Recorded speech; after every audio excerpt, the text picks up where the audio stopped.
categories of support. So we can use a variety of proactive strategies, remembering our ABCs. So I'm going to take you through some strategy ideas. Now that you've got your CPD populated and an idea of what your replacement behavior is, if you think below each of those boxes in a column, this is where you'd start to put your ideas for strategies. And you put your strategies together into a package. So, setting event, things that happen that make it more likely that the problem behavior will occur. We talked about this before lunch, right? They are not immediate triggers, but they increase the sensitivity of the trigger. So, if you have physiological, what could you do if a student comes to school and has a headache? Because you know if he has a headache historically that if you present certain academic demands, he's probably going to engage in problem behavior. You don't want that. So you've got options available to you, right? You could, if you have permission and it works with the policies of your school, administer pain medication. Some of the kids I work with, the schools have permission to administer Advil or Tylenol to attenuate pain. It could be for a variety of reasons. If you can't deliver Advil or Tylenol, you're not allowed to. What else could you do if a child has a headache? Well, what would you do for anybody else? Make life easier, remove some of the demands. Decide today, because we have this physiological setting event, we're just not going to do the math or the regular math. We're going to have an extended break or free time. Okay? I don't have to present the demand that I know is likely to trigger in the presence of the setting event if I can't get rid of the setting event. So you've got strategies available to you. You just have to identify them and then have the flexibility to act accordingly. And I should note, make sure that this doesn't become a cycle that you get stuck in, right? Where the student starts to figure out so that I can make my life easier through these things. If it's ecological setting events, noisy and crowded, let's go work somewhere else. So I have to choose, because we control 2/3 of the learn unit, and I control when I present the antecedent for work, let's say. If we're in a really chaotic environment, and this might be a little bit stressful for my student, I can choose that this is a really bad time to ask him to do this task. We should leave and go to the library or a place that he chooses, someplace without all the distractions so that we don't have these setting events. And then when I place the demand, he's more likely to be cooperative with it, right? It's really about picking your teachable moments intelligently. Behavioral history, if you had a fight on the way to school or playground, let's say that on days where you've had a historical event, and he comes in agitated, again, I can decide that, you know what, we're just going to remove antecedents right now, or I'm going to increase reinforcers for a little while until you get in a better mood, right? If a setting event is kind of like being in a bad mood, a less technical way to think of it is, how can I make you happy again? How can I turn your frown upside down? Get rid of your bad mood, and then we're back in a place where we can engage in instruction and the regular demands of the day. So some of the things to be thinking about are eliminating or minimizing the likelihood of setting events. So if we're thinking about a child who's chronically constipated and is in distress and pain, and that interferes with learning, how could you eliminate or minimize that from happening? You're probably going to have to refer them to services to a dietitian or a feeding specialist to address their diet, right? It requires other services. And if those are successful, then you don't have to live with the setting event anymore. If a child is constantly coming to school dead on their feet, tired, then what can we do to support the home or refer them to other supports that they could access? Because they need help to fix sleep. And if they get that help at home, then we don't have to receive those setting events in the door in the morning. If a child is going to get hungry and have their blood sugar drop, maybe you have some scheduled snacks, and that will eliminate it, minimize the likelihood of it happening in the first place. Neutralizing are strategies you need to think about when you can't prevent it, it's arrived on your doorstep. And again, we need to be flexible. So if a student arrives really, really tired and we can't go eliminate the bad sleep that they've had, it's arrived at our doorstep, then perhaps we need to allow a nap at school. And someone's going to go, you can't sleep at school. We don't want to get into that habit. And I'd agree, we shouldn't be sleeping at school. We don't want to get into that habit. But maybe today, a 15-minute cat nap will just take the edge off and allow us to get through the rest of the day without demonstrable problem behaviors. And that would be a win. Right? It's a matter of compromise. Change the antecedents when the setting event is in effect. So if you know the setting event is present, and you know then if I present this trigger, I'm increasing the likelihood of a problem, don't present those triggers. Or present easier triggers. Instead of doing new language arts, we're going to do the easy review language arts that you love so much. Instead of doing this new project, we're just going to let you paint, because the other kids are painting.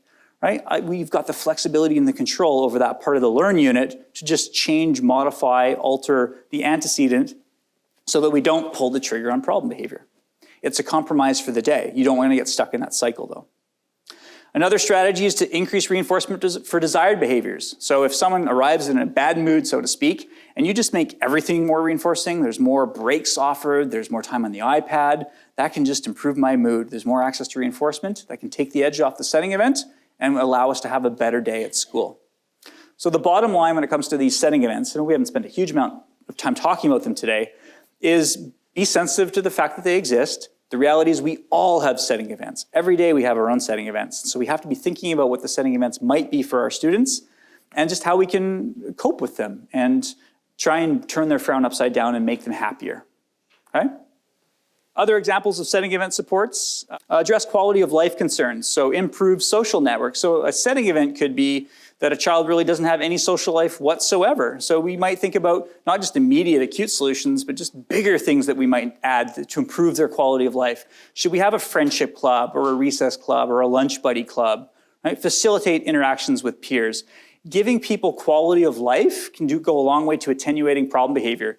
My example of gilded cage is a powerful learning experience I had a couple of years ago. I was supervising a master's student who was becoming a board-certified behavior analyst, and she was working for an agency providing functional assessment and positive behavior support services to adults. And she brought this case to me of Johnny, and she said, Johnny is 20 years old, he's, relatively fresh out of high school. He lives in this really nice bedroom apartment somewhere in Metro Vancouver. He has 3 full-time gentlemen who provide care for him on 8-hour shifts, 24 hours throughout the day.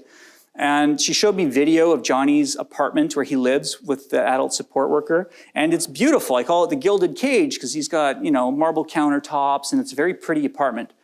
But Johnny divides his life between eating, sleeping, and watching TV. That's all he does. And you might hear that and go, that sounds like a vacation.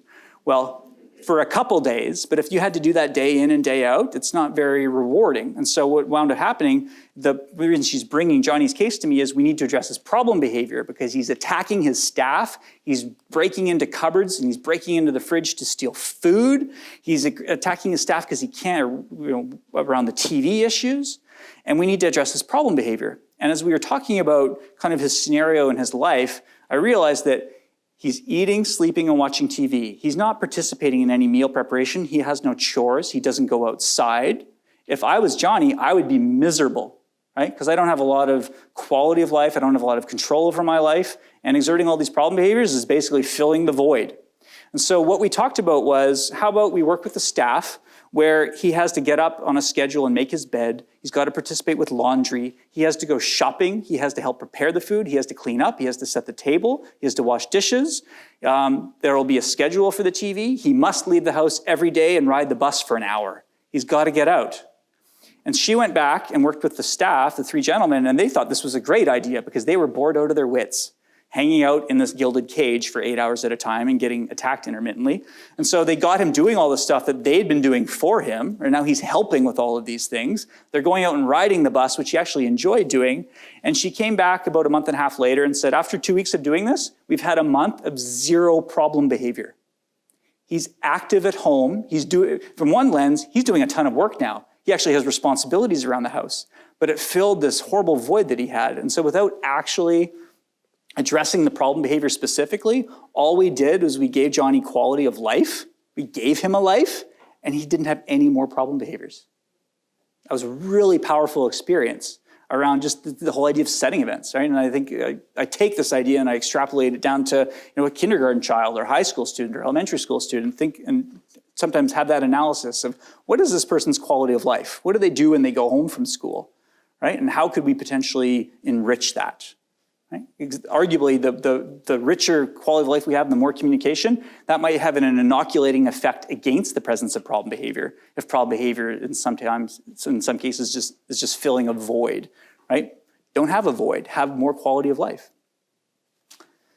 The other thing you can do around setting events is just improve rapport, spend time with the student. Often, a new SCA working with a student can be a setting event because they're new, they don't know the drill. So just investing some time in rapport building, having fun, going on outings together will then pay dividends when that SCA has to support them in the regular day-to-day work. Some antecedent strategies under that trigger column. Two categories I want you to go home thinking about. One is enhancing signals and prompts for doing the right thing or doing the alternative replacement behavior. So if I present work as the demand, some desk work at school, and the problem behavior is the baseline, but the replacement behavior is to ask for break or ask for help, then one of the things I can do to increase the likelihood of that happening is, as I go with the math to sit down, I say, before I deliver the math, I can say, remember, you can ask for help, you can ask for break. We call that a pre-correct. You're front-loading them to remind them of what they can do. And as soon as you've delivered that, you present the antecedent. And they might immediately go, break, please. Absolutely, you can have a break. And then we go off on break. We have a learning trial for prosocial behavior. We didn't have any problem behavior. That's our starting place. Or if you see them starting to get a little agitated, remember, you can ask for a break. Right? So that'd be enhancing prompts, giving reminders, giving safety signals like, you're doing a great job, 2 more, you're almost there, you're almost done. That type of safety signal coaching can just kind of help you get through a difficult time as opposed to just waiting for it to end. Remove, modify, or weaken cues for the problem behavior. Here, you're just limited by your own creativity. So removal is one thing, right? If doing any written output is a reliable trigger for problem behavior, then we can simply remove all written output for a period of time. And at some point, though, we're going to have to bring that back, right? But in the meantime, we can just take it away. And then maybe we can replace it with talking into a device that hears you and then writes it down, right? A dictation device. Or maybe we turn it into typing instead of printing. What's a different way of presenting the type of demand in a different topography that might be more amenable to cooperation? Modify. Try and play on their weaknesses. If a child hates, I don't want to overuse math example, but it's convenient. If they hate multiplication, then instead of just giving them a page of math facts, maybe you look at what's their favorite thing in terms of cartoons and things like that. So let's say it's Star Wars. I'm going to make a Star Wars math sheet. And maybe that's all it takes. It's not, here, it's time for math. It's, oh my goodness, do you see, this is Star Wars. Do you see Darth Vader? Oh my goodness, where's C-3PO? Oh my goodness, there's 3 + 1. What's that? Oh my goodness, there's Han Solo, right? What have I been talking about? Not math. I've been talking about Star Wars, right? And it's not that you're tricking the individual, it's just that you're changing the quality of the instruction. It's like asking someone to do something nicely as opposed to in a mean or gruff way. It can just change the likelihood of them cooperating with what you're asking. So modify, build on their strengths. If all the class is getting 30 questions, hand them a worksheet, whole page with just one question in the middle. And I look at that and it just looks so unthreatening. There's just 1 + 1 alone by itself in the middle of the page. It's so easy. I put 2 and I'm done. Right? And then over time, you add in so that you work back towards where you want to be. But in the meantime, you have to give yourself the freedom and have buy-in from everybody else that it's okay to compromise in order to not have problem behavior. So think about what triggers the problem behavior and change the trigger. That's the big idea here. The definition of insanity is issuing the same trigger over and over again and being surprised when there's problem behavior, right? Why are you asking for the same thing over and over again? Change what you're asking in some fundamental way with an eye towards how you're going to bring it back around to where you want to be in the future. So incorporate preferences, as I said. Intersperse easy and hard tasks. The 80-20 rule. 80% of the task is always going to be really easy and beneath your instructional level. 20% is going to be at the level that requires some effort from you. Or maybe it needs to be 95% easy and 5% at your instructional level. These are antecedents, part of the learn unit that we exert control over. So why aren't we doing more of a job exerting that control and modifying them? Offer choice. This would be another one of my behavioral bumper stickers. I always say choice is your friend. Exploit the choice. Right? It's time to do math. Do you want to do Star Wars or Dora the Explorer math? Do you want to use the red pen or the pink pen or the blue pen? Do you want to sit at your desk or the teacher's desk or the library? Do you want to do 3 questions or 5 questions? Right? I haven't even really said you need to do your math yet. I've just been bombarding you with all of these choices. Look at the power and control you have as the student over what you have to do, as opposed to do this work. Right? Choice is your friend, and again, with choice, you're only limited by your own creativity. Right? Break it down into every conceivable thing you're offering choice, and that just might make it that much more palatable to your student. Adapt or modify the curriculum. We talk about this as curricular vision. I've kind of alluded to that. If they're having a hard time with it, make it easier. Customize it to their level. Don't stick with an antecedent that you know is just going to fail. And then use visual supports to cue positive behavior.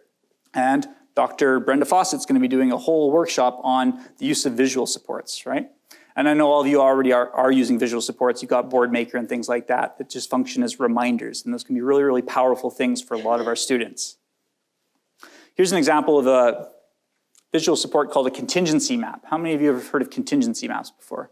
About half of you.